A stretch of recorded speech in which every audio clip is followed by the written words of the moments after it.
Hi, I'm Claude Lewenz, and in 5 minutes I'm going to try and discuss village towns, what they are, and give you a bit of an introduction. And I thought to start it, I'd quote from a book by Victor Papanek, in which he wrote, "We all sense that something's gone terribly wrong with our communities. Hamlets and cities, slums and suburbs all lack a sense of cohesion. Not only is there no center there, there's no there." He then went on to explain that in every time but our own, we knew why we built communities, and it didn't change. It was always the same. And what he said was that we built for what they called the good life. And what that meant was you first build a strong local economy that becomes self-supporting.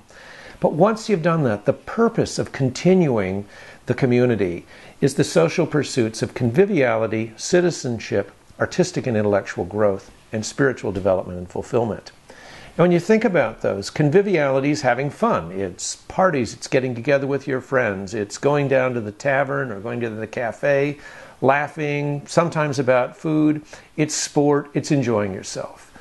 Citizenship is about taking care. It can be as simple as voting or running for office, but it's also working for a charitable group, looking after children, helping old people. It's about keeping your community together. Artistic and intellectual growth, or maybe it's music, or maybe it's painting, or in my case, even the challenge of how do we create communities was intellectual growth for me. It's been a phenomenal journey. Spiritual development and fulfillment means something different. It's individual and it's shared. For some, it's a church, it's a religion. For others, it's a path they go on of development. And if you look at those four pursuits embraces a much better reason for building communities than why we've built them for the last 50 years. For the last 50 years, we've built them to boom an economy. We built them to sell cars. We built them to provide a market for petroleum. And it's had a lot of side effects. For example, when you're a young person, you can't play in the streets. It's no longer safe.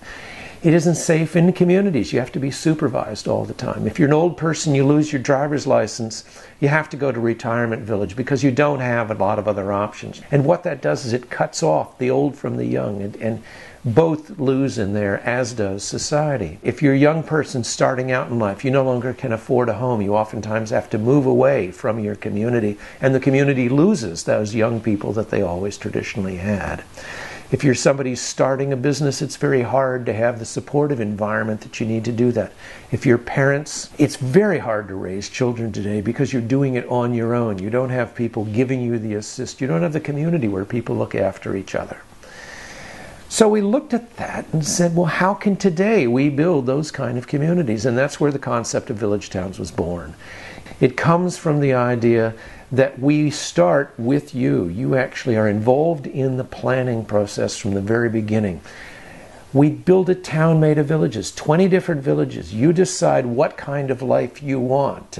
Some people love the Mediterranean lifestyle. I'm going to build an Italian village. Somebody's an entrepreneur, investor, and they just want to create that incredible buzz, so bring those people together. Somebody else is a filmmaker. We had one guy say, let's do a medieval village. Apparently there are just a lot of people in love with that kind of very different world.